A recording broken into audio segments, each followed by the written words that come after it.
Just means that you probably got to sit there and fucking video it on your phone. Oh, we'll still record it. It's fine. Yeah.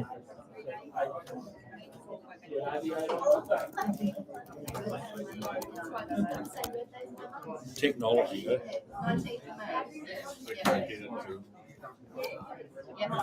Yeah. We're all good? It's going to be recorded anyway. If they can get through. Yeah. All good, mate.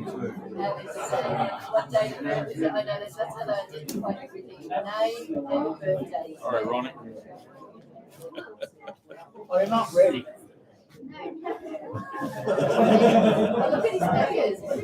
It's twice I waited today. Yeah, once with the Filipino that you were talking to. Yeah, well, I was talking to Hello. Can you hear me? Good. So an informal afternoon. There's going to be a couple of speeches, and then after that, the girls are going to bring some food out. So we'll get off. We'll get going. I need glasses. They're on your head. Yeah. Amazing. The amount of things I've forgotten this week, isn't it? Right. Hi, everybody. I'm Steve Laughton. This is my wife, Lynn. I'm the oldest son of Ronnie, representing my siblings, Kim, Vicky, Tony, who's here. And to all my cousins, nephews, nieces, grandkids, great-grandkids, and friends from New Zealand. Also, the many in-laws whom obviously a lot can't be here today, but all who love Ronnie unconditionally. Well, Ronald Mowat Laughton, son, brother, and mate, was born on Hokitika, west coast of the South Island, New Zealand, in 1938, and was the youngest of four children, Tommy, Alice, Jimmy, and Ronnie. His parents were Andrew and Elizabeth Laughton. Andrew being a decorated First World War veteran who was in the Battle of the Somme, was mustard gassed, but managed to get back to New Zealand, which is bloody good for all of us. We've got a big family here. We wouldn't be here. Anyway, he returned to New Zealand, and all of the people that I've just discussed, they've all passed over the last 60 years. So Ronnie was the youngest, and he was the last of all the siblings and parents. So Ronnie spent 3 or 4 years in Hokitika, and then the family moved to mid-Canterbury, then on to Christchurch on the East Coast, where he attended primary and secondary schools. One story our Nana used to tell us when we were kids is that he had an attraction to pens, like a real attraction to pens. Anyhow, he was about 7 at the time, and a kid at school had a flash collection of pens, and Ronnie, being Ronnie, couldn't keep his eyes off them. So he asked the kid for a swap. So Ronnie turned up the next day at school with my Nana's engagement ring. There was other bits of bling as well, so the deal was done.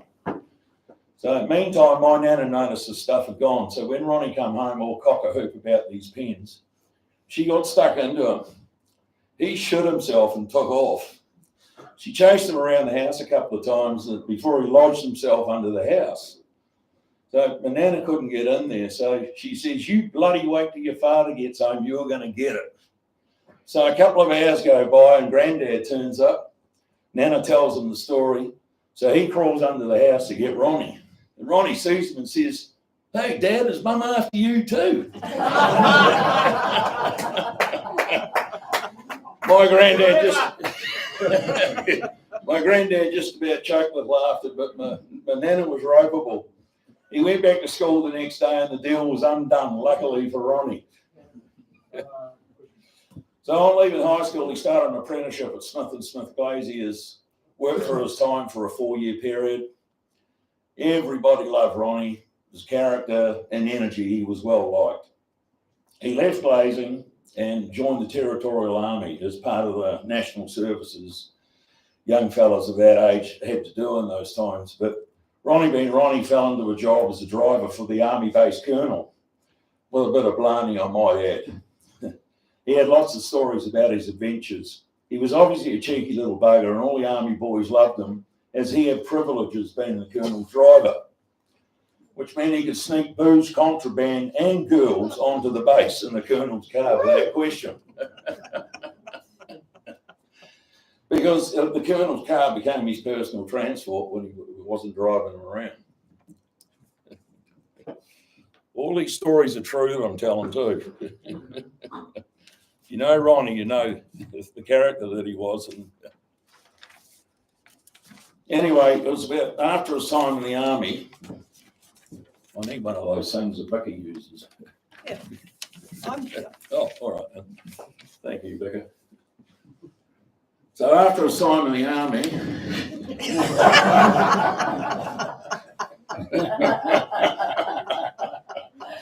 he went back to glazing for a number of years and was a lad about town with his older brothers and friends.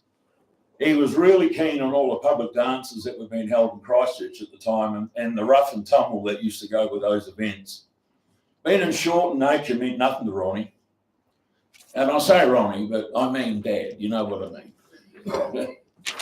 So yeah, being short in nature meant nothing to him. He would stick up for any bugger, no matter the size of the opposition. And one of the sayings when we were growing up was, son, the bigger they are, the harder they fall. And it was something that I took on through my life. But when I became a teenager and started to challenge him, as you do when you're that age, my reply to that was, Dad, the smaller they are, the further they fly. As I was bigger in stature, but certainly not in ability. I assure you of that. And in those days, his nickname amongst his friends and brothers was Go-Go. And he did go. So many of the time when Lowie and my uncles were outside a party ready to go home, and where's Ronnie? No, he's inside sorting someone out who'd obviously deserved it. But don't get me wrong about him, he could get stroppy, but only for the right reason. Ronnie hated bullies and injustice and stood up for everyone. I mean, I've got many, many stories about his life, but we've only got a couple of hours here today, so, you know, I'll do 2 or 3. But one of the family legends is, and you can believe this or not, Ronnie and the boys did a trip in an old Chev, but it was winter, and they were heading to Lake Ida in the Southern Alps to go ice skating. The car had no heater, so they were cold as buggery as it gets over there in the mountains. And the fuel being so cold, it was making the car splutter.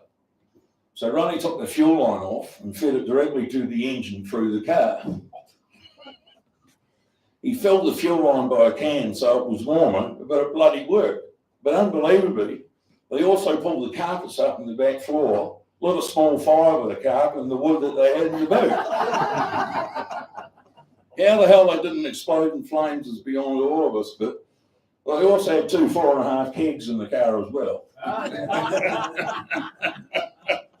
Just bloody hard-case larrikins that survived the crazy acts. I need a drink. Where'd that go? Oh, here it is.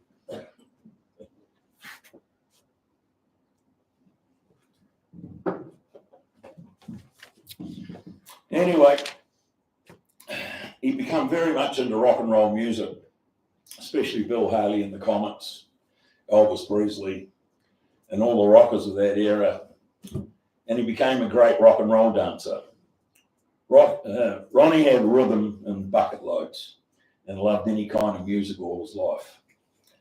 It was about this time he met Lois, a young, gorgeous redhead, and he courted her for months. She came from a very conservative family, was very wary of this energetic, bouncing being. But Ronnie went out in the end with his humour and charm, and they became an item. She was as good at rock and roll dancing as him. They used to dance in competitions all over Christchurch, winning plenty of events. When Ronnie and Lois got up on the dance floor, the whole hall would stop and watch.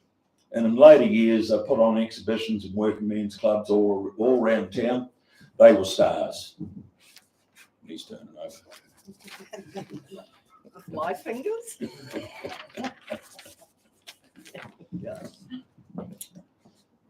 One story I recall talking about rock and roll was we're at a family friend's, Stewie Earnshaw's place one night, having a few Fantas, as he used to say. Ronnie and Lowie were doing the rock and roll thing with him, throwing it through his legs, over his shoulder, and he does a move where they're holding hands outstretched, and he throws his leg over Lowie's arm, spins around completely in front of it. It was their signature move. Stewie thought, Jesus, I can do that. And wham, kicks his wife in the jaw and knocks her out cold on the floor. It was a poor thing. It was bloody funny once she come to, but she'll never forget that, I don't think. So not long after Corton, they were married. They moved to a remote area of North Canterbury called Lees Valley. This was a dodgy track into this middle of nowhere farm where time to time a tractor was used to cross the river in and out when it was in flood. It was quite an experience and a shock for green city folk, but they persevered. The first of 4 kids come along with another 3 kids over the next 5 years. This was the first of many farming properties Ronnie and Lowie worked on, and he really found his true vocation in farming. He loved it. And for approximately 15 years, he learnt the skills that makes a great farmer, especially in training and working sheepdogs. He became a master at this, and he won awards all over the South Island for his skills in dog trialling. He used 2 dogs to bring sheep off the high country and bring them down to a yard, getting them into a pen, all with just whistling commands to the dogs. I recall on many occasions relatives and visitors getting the show out the front of our house with Ronnie and his dogs. It was absolutely amazing. During the farming years, we moved all over the place, different farms. We moved back into Christchurch City, and he then became a shepherd at the Islington Freezing Works, where he stayed for, it was probably about 10 years. A good bunch of people, and he loved it and he loved them. But he was an active member of the Hoonhay Workingmen's Club in Christchurch, and every Monday night he and my uncles would run the housing nights, which were huge with hundreds of people attending. Anyways, Lowie was part of the night as well, so that was the night all my mates turned up at home to watch Starsky and Hutch, a famous TV cop show back in the early to mid 70s, and then party after the TV because the folks weren't home till 1 a.m. because they're all behind the bar at the club drinking gin and playing euchre after housing.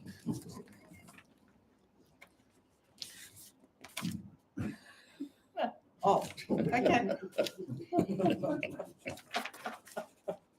My memory, there's no way I could remember all this shit. That's why I've got to read it. You fellas know. Anyway, this happened for a couple of years, but initially some of my new friends, when we'd moved into the area, had not met Ronnie. So this night we were partying, and when Ronnie got home, being half shickered, climbed in through one of the low lounge windows, and then all hell broke loose. I was in the kitchen, and they thought he was a gate crasher.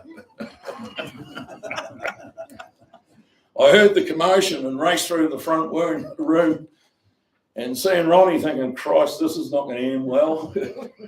But fortunately, he was happy as and saw the funny side. Otherwise, there would have been some very sore friends.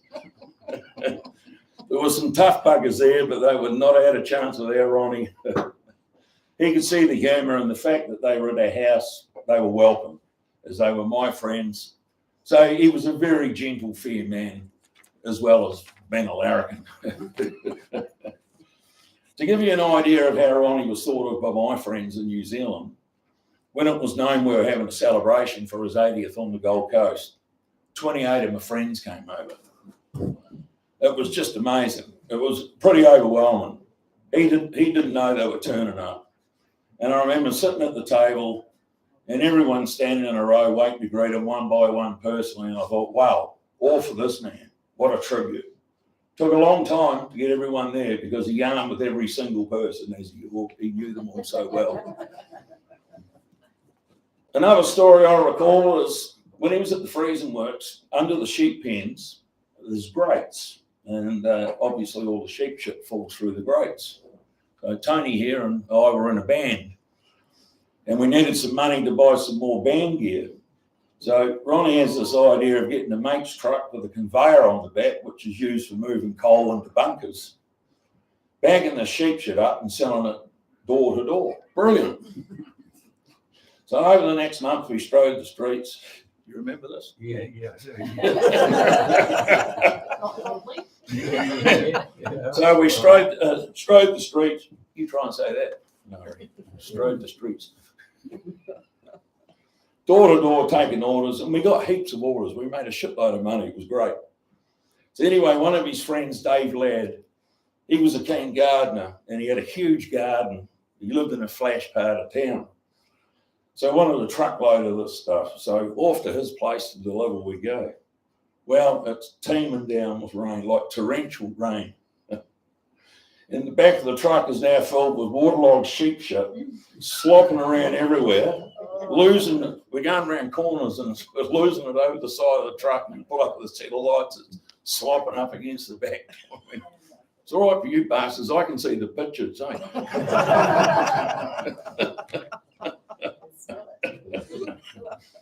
Anyway, so we get to, as I say, it was a swanky part of his town, his friend wasn't home, so he tips the back up and this stuff came off like a bloody avalanche, eh? It proceeded to run off the property, down all the gutters, down the street. It was a 10-ton truck. So I look at him and go, shit, Dad, what are we going to do? And because it was raining so hard, there was no one around. So he had a quick look around. We were gone like a rat up a drain pipe. Except this drain pipe would have been blocked by sheep shit. Obviously, his mate knew what had gone on when he got home, but his neighbours didn't. He said, what the hell were you thinking? Ronnie said, you wanted shit, you got shit. Don't complain. Shit happens, I guess. Well, a lot of people in Christchurch got free sheep shit that day, but I never knew it come from Ronnie. Don't want to miss any. Sorry, this takes a while. He had a full life. Another one.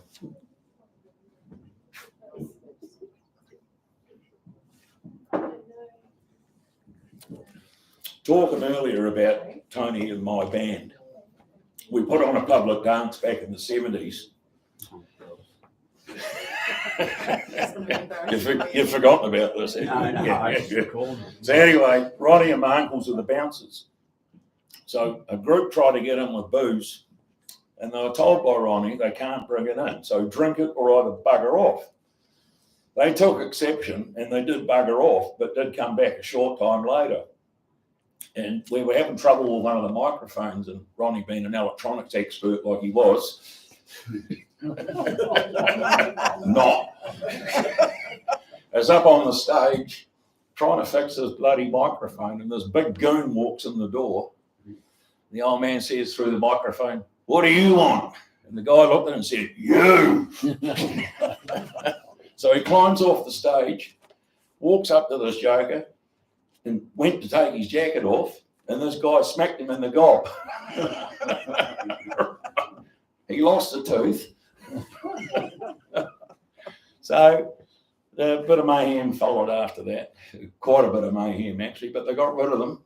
But it was a result for Ronnie because they got rid of him, but he whistled Dixie for a few weeks after that. Yeah, but I tell you, I was proud as punches finding the tooth for him, though. I was talking to my cousin Karen, who lives in Perth, and Karen and Vern and her boys can't be here today.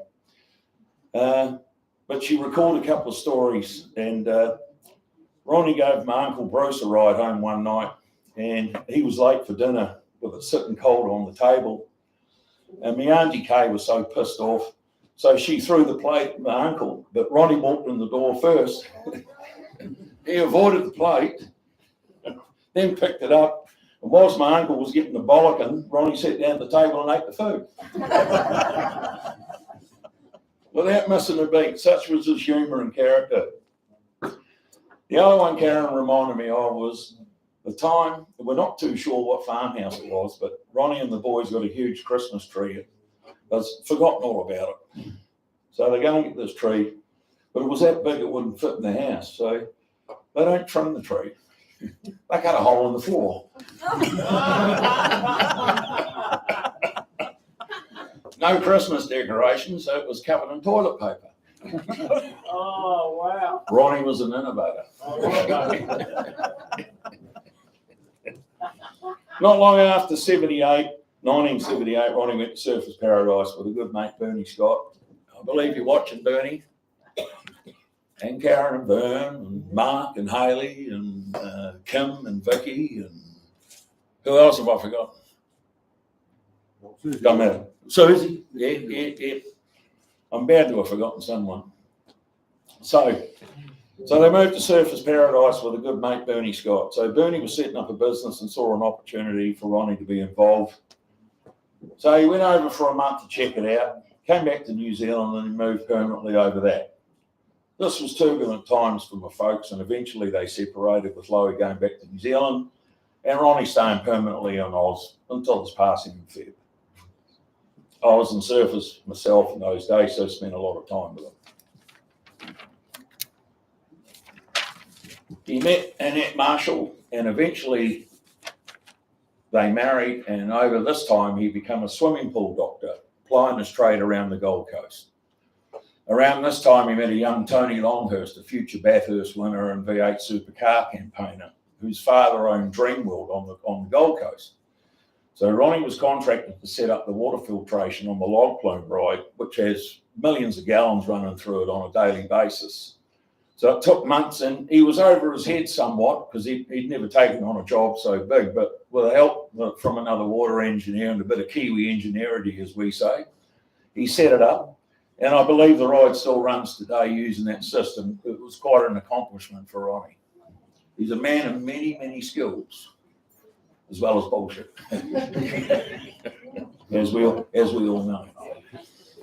So it was through this become involved in Tony Longhurst's racing career, eventually becoming a part of the early V8 supercar campaigns that Tony was involved in, winning many races around Australia and Bathurst, as I mentioned before. This was another passion of Ronnie's and one he was extremely proud of. He was so popular in the paddock, knew all the teams and the drivers, including Dick Johnson, Peter Brock and the like. He loved any form of racing, from karting to Formula One, race horses. He had untold stories of his time in racing and the people that he met. I'm a motorcyclist myself, and when he used to visit New Zealand, he was always ready to get out in the back of my bikes, even though I used to say to him, "Hey, mate, no nut to butt action on my bikes.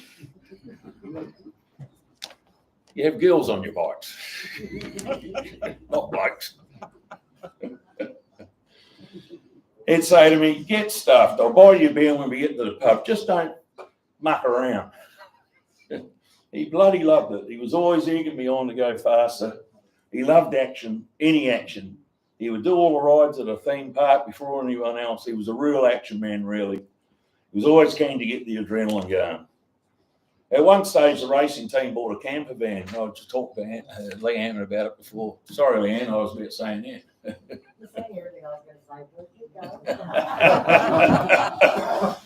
And yeah, they bought a camper van and converted it into a cafeteria. And they used to, so him and Annette drove all around Australia, going to the races. And one of his other tasks was that he organised the accommodation before the crew flew in and kept things running smoothly. He absolutely loved his job and the motor racing. From the Gold Coast, he moved to Melbourne for a few years, then to Perth, sorting swimming pools as work.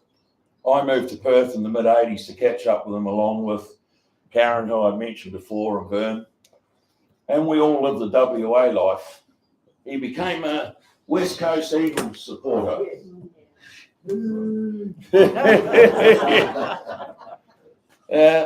Which he remained until his passing, a point of contention amongst his many AFL followers here on the Bass Coast, with plenty of ribbing. As Kevin at the local chemist shop said to me when I was here in February, he wasn't a bad bastard considering he was an Eagles supporter. Yeah.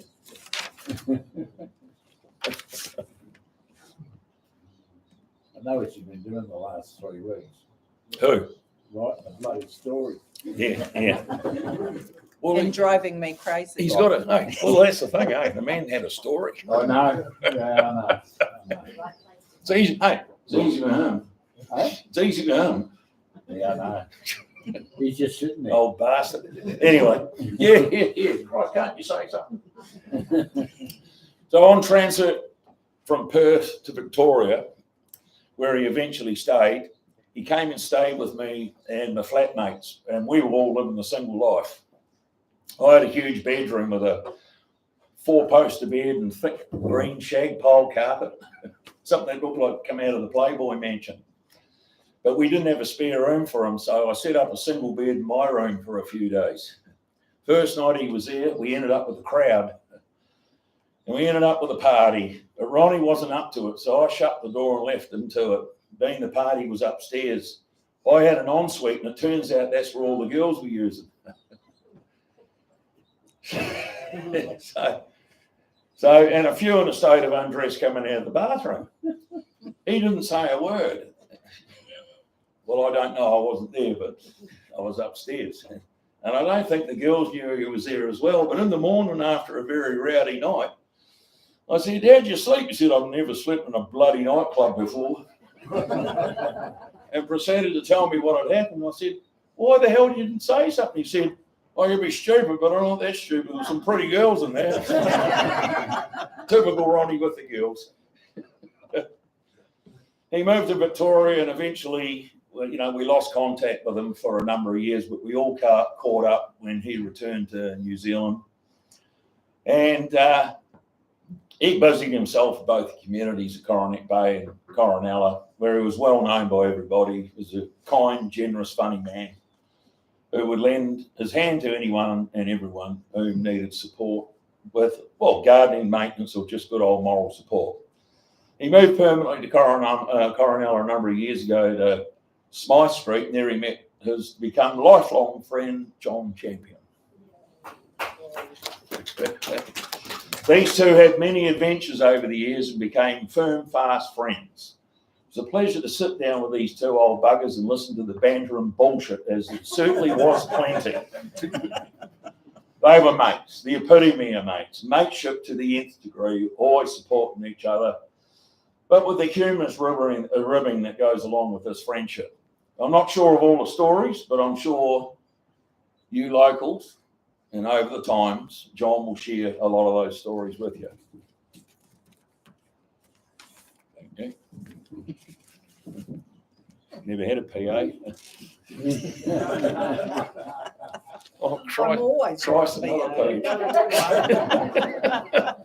I was here in May 24 to see Ronnie, and he was a shadow of his former self, fading slowly away. But I was in constant contact with John, and we both had high hopes Ronnie would recover again, and he seemed to, and he was doing well. So I planned to be back May this year. We got the call from John and Feb saying, you better get here now. So I dropped everything and got to Melbourne, but it already passed. That was 1 o'clock that day. So I got to spend a beautiful hour with Ronnie at the hospital. He looked so peaceful.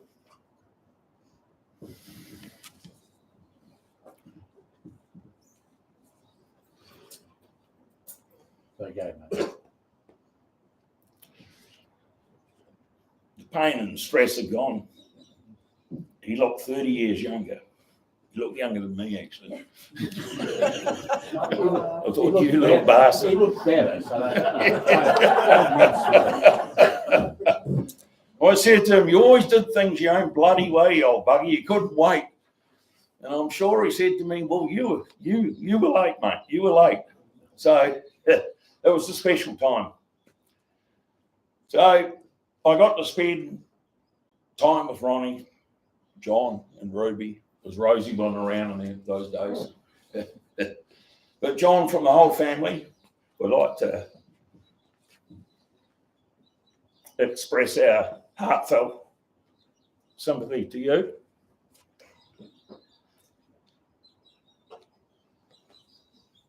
You went above and beyond what any man would do for another man. It was worth it.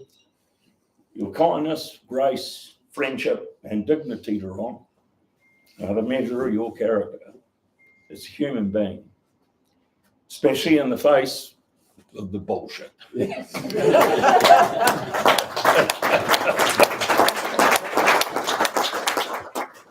Which a lot of us know, but I'm not going to bring their names up. They don't deserve a mention. So, yeah, from the whole family, thanks, John. Thanks, mate. And could you raise your glass and cheers to John. Sure. Good on you, mate. Thanks, Dave. Right. I can't get round everybody. Cheers. Thank you. I consider you a friend. That's been awesome. It has. It has. Yeah, it has. We've had some times. I'd like to thank Michelle from Bass Coast Funerals. I don't think she could make it today, but she looked after us, didn't she? We did. You know, like she made it so Looked easy. after him. Yeah, she looked after him. She did. She did. I mean, I arrived at 5:30 and we never got down to Kuwi-Rup till probably, 8:30, 9 o'clock at night. Yeah. And no, I gave her a call and they shot straight out there, picked them up. And no, she was brilliant, no. But I've never met a funeral director like her though. I covered in tattoos and, she was a great chick, eh? I mean, it's with, so you don't necessarily go recommending sort of certain things to people, but I would. absolutely. She was cool. She was cool. Look, that's about it from me. I'll put my glasses back on.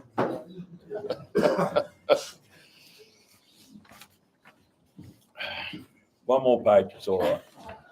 Then I'm going to read us some other shit out. You want to have a go next? No, it's all right. I don't like Tony. it. Okay, look, finally to everyone here today, family and friends, thank you guys from Queensland, from Melbourne, Auckland, Christchurch. The mate shirt here was always wanted to be adopted by Ronnie. He did. He used to did? talk about it all the time. And Ronnie always used to say to him, the paperwork's in the mail.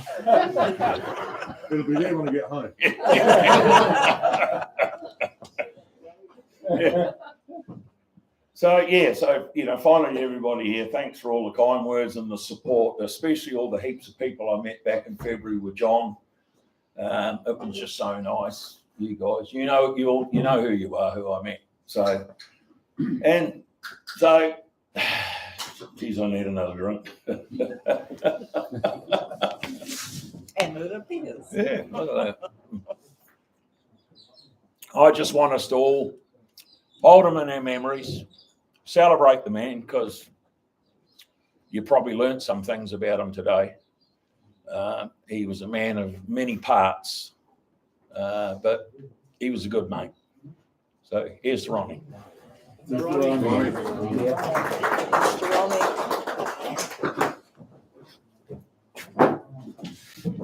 I got one to read from my cousin in Dunedin.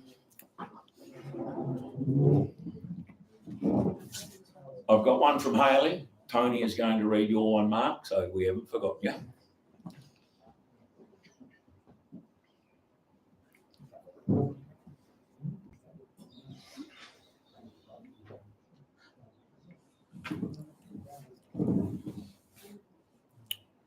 Uncle Ron, I miss your laugh. I miss your joy for life.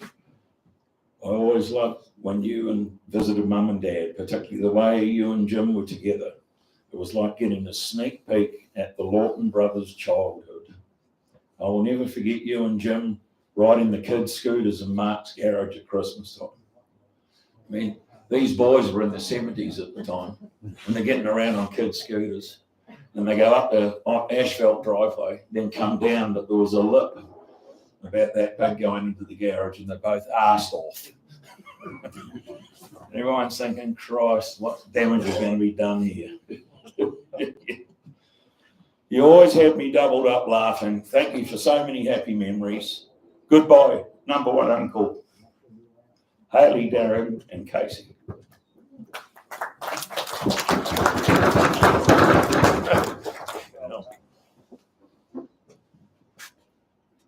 You going next, mate?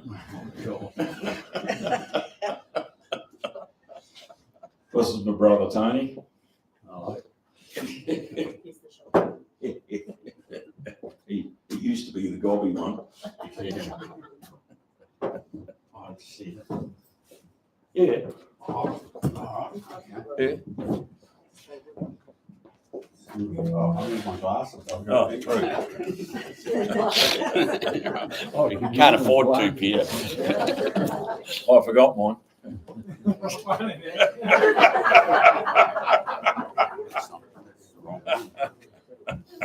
As I said, I have a reason.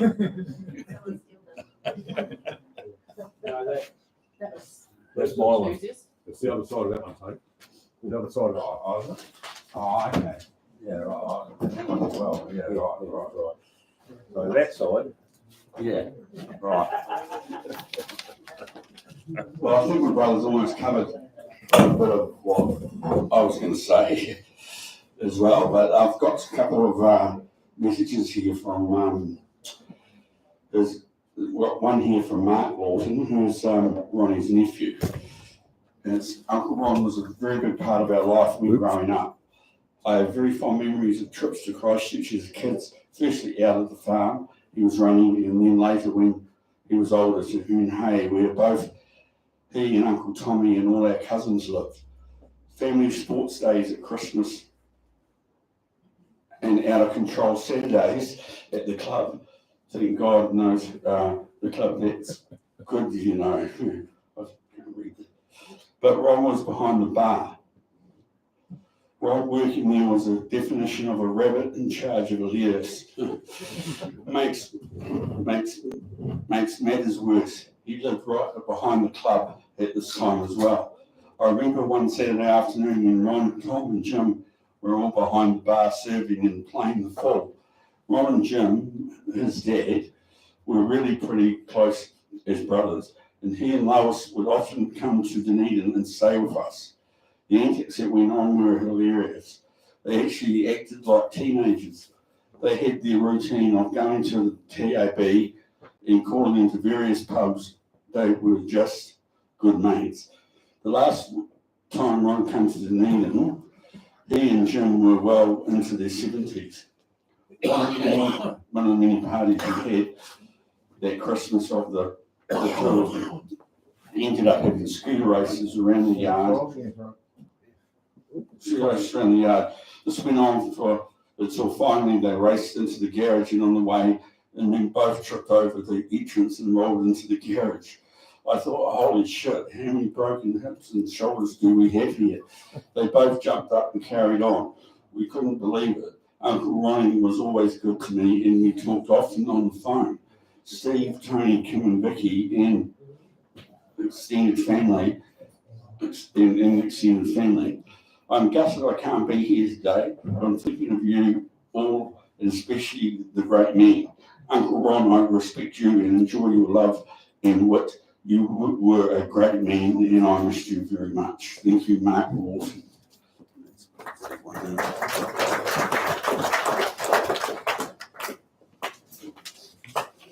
Well, I gave Ron 7 grandchildren.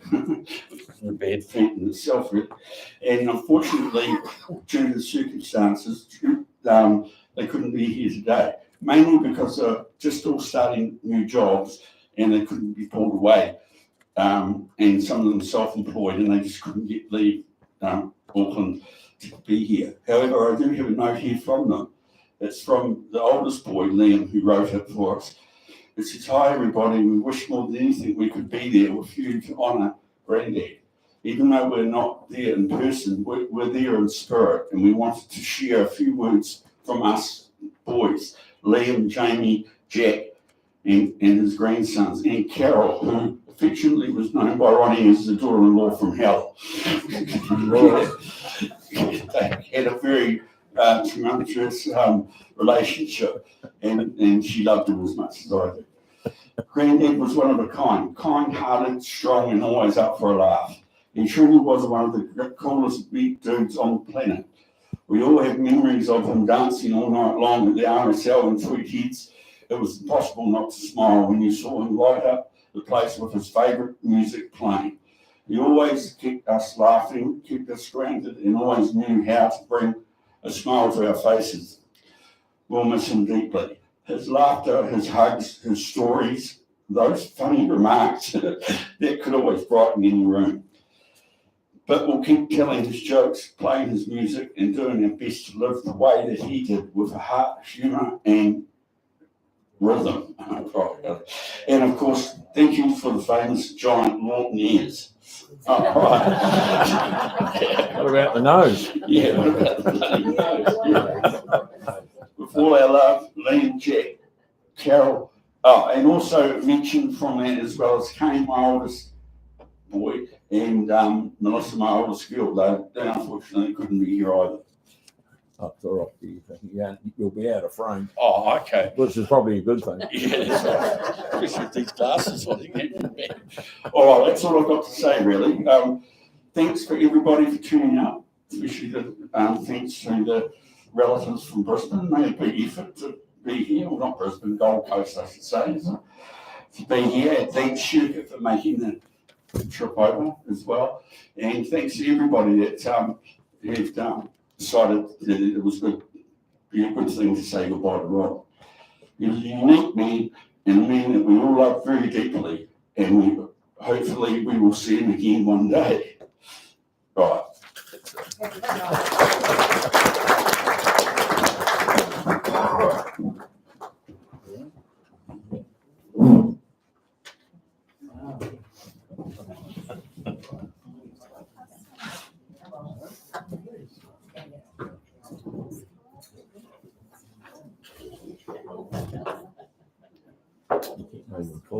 Oh, right. Oh. Let's see. Here. Oh, drive to. You've said everything I was going to say anyway. Hi, everybody. If you don't know me, I'm Ron's stepdaughter, Leanne. And Ron was a very big part of our lives over many years. Ron was a big part. I first met Ron when I was just at high school, and his daughter and I, Vicky, were very good friends, and I used to go along to the Centennial Swimming Pool in Christchurch and have things like sweetbreads and crap like that Ron would say, you need to try. Ugh, it wasn't nice. Several years later, I had a neighbour. I was expecting my first son here, Matt, and they said, come along to the bingo. I'm like, I hate bingo. But anyway, I went along, and who had to be calling the bingo but Ron? Oh, God. So, yeah, I won a pair of pantyhose, and he goes, well, they ain't going to fit you, are they? And anytime I yell bingo, ring an ambulance. She's going to have that baby. So anyway, no, long time after, at that time, Ron was a shepherd at the Islington Yes. Freezing work. Works. Yeah. He's told you all about that stuff that I had. And then Ron moved to Australia. He met up with my mum. Don't ask me how, but we seem to have a lot of little things connecting now. It was very strange. And then they ended up getting married. They travelled all around Australia and moved many, many times. I hate to count how many. A lot of times. In that time, they brought a camper van, which there's photos over there, travelled around Australia, where Ron would pick up jobs at farms, doing some shepherd work and stuff. They had a brilliant, brilliant life. And then later on, I moved over in 1995, so I spent a lot more time with the family and got to know Ron a lot better, and my children moved over with me and they got to know their step-granddad very well. And my son was there the day that, and I were there the day Ron passed away, which was extremely sad because he had a lot of time for my son. And Ron was into supercars, which I happen to be as well, very much a Mustangs go. He was a Ford man. Yes, he was, and that's when I brought the Mustang, he was extremely happy. He actually worked for a couple of teams, Tony Longhurst and Stephen Richards. Yeah. Steve Ellery. Steve Ellery, sorry, Yeah, yes. And Ron loved it, absolutely loved it. He was in his highlight, like being there. Ron was very much a man for parties. If there was a party on, Ron would be there and he'd be the centre of attention. Like, he loved it. We have friends here today with us that have known Ron even for a very, very long time and had many a happy party and day out with them. And yeah. And now I've met half my family I didn't even know I had. So thank you very much, everybody, for coming and celebrating with us.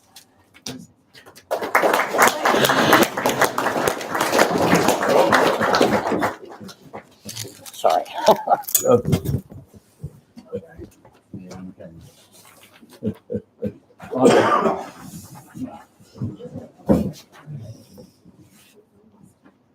Hi everyone, I'm Phil.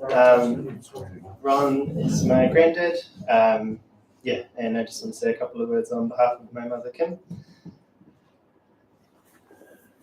Dear Dad, every time I try to put pen to paper, my eyes fill with tears and my heart's in a vice. I feel that if I write it down, it's the last thing I can say to you. Even though I'm not there today, it's not a reflection of how I feel and my everlasting love for you.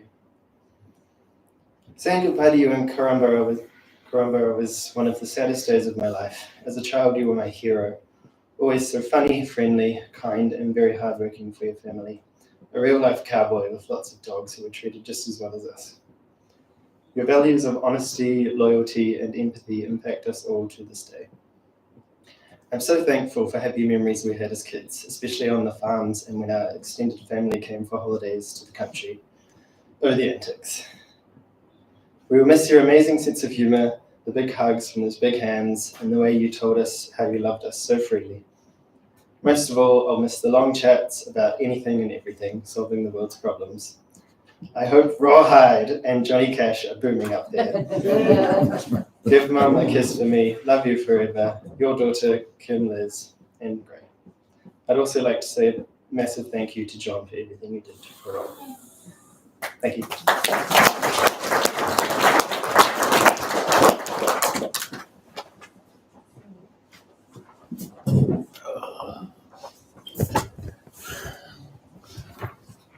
Right, Your turn. my turn. Do I need it? Yes, I do. It's interesting. It's been an amazing journey. I wrote at the start of this, the man that changed my life, and he really did. I came to, better learn how to do this. I came to Coronella 9 or 10 years ago to look at a block of land, and this other gentleman walked across the road when I was looking at, where is he? The real estate agent. Yes, I met Ron for the first time, and another person with him that we won't talk about too much. Some people might know who I mean. But that was the start of, an incredible journey of, as I say, about 9 years. It started off with a 20-minute chat, but then he basically ended up as probably the best friend I'd had for many, many years.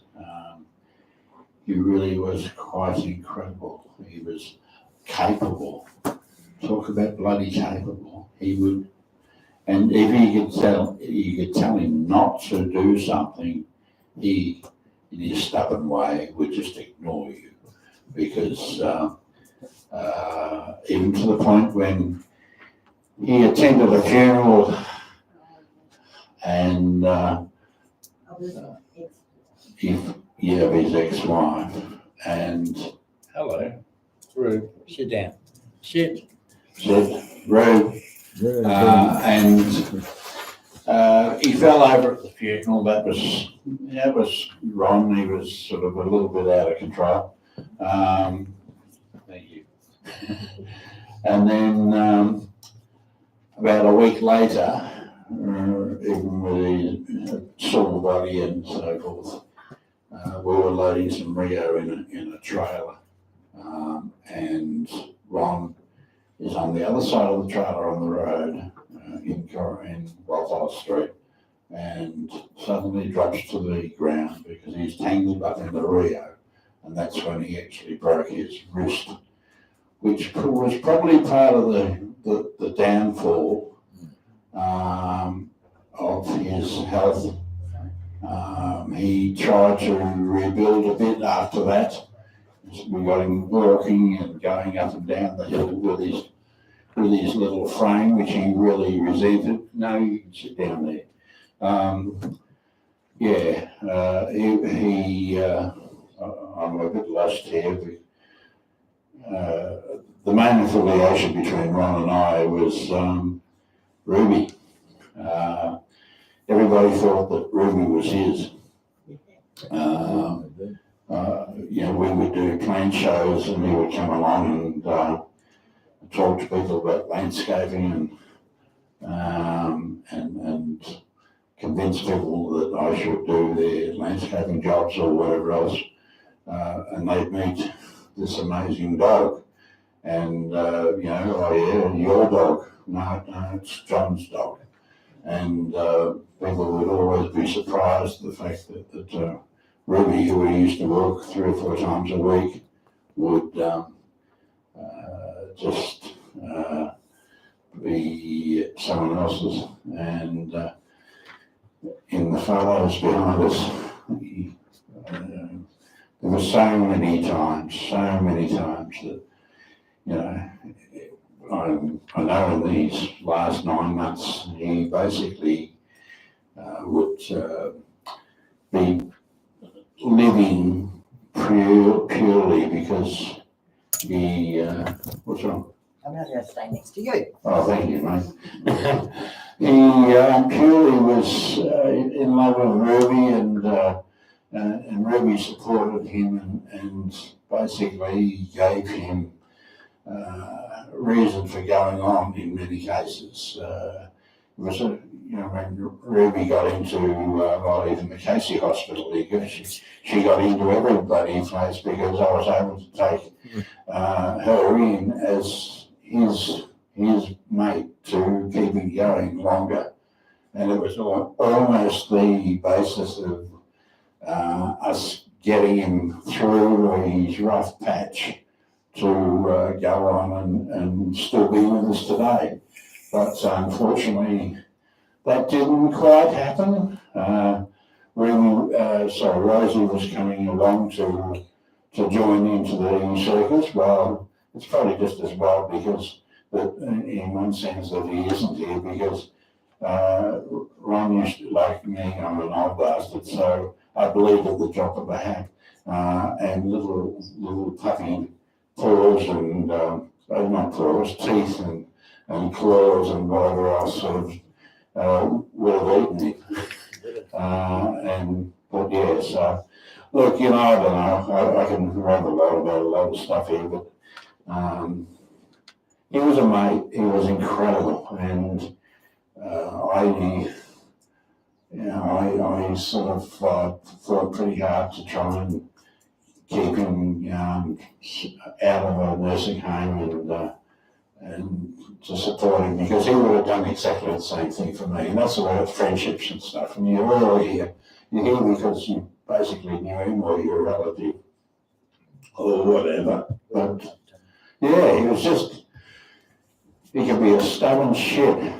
But, you know, Leanne's right, we all loved him. And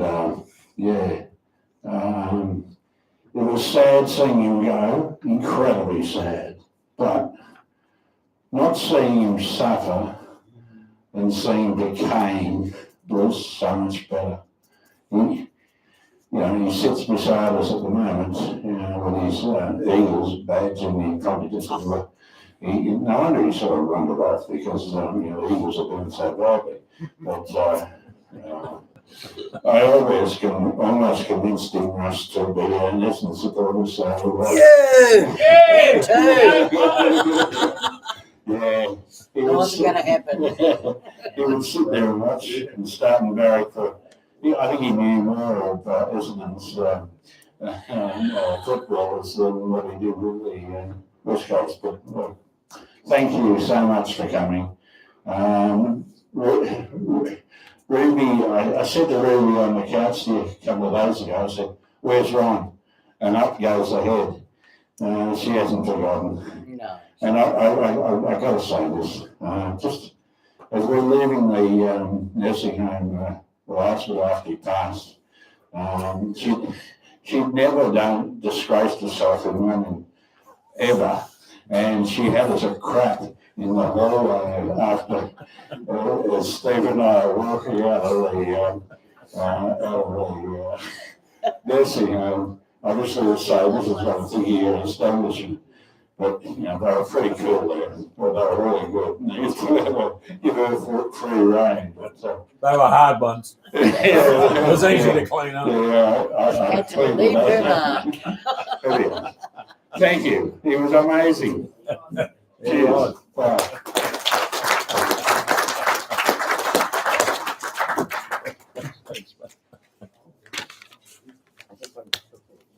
Thanks, mate. Oh, dear. That's it. Everybody, That's food and drinks. Food and drink. Come on, get under it. Don't miss if anybody else wants to say anything. Right, Pete.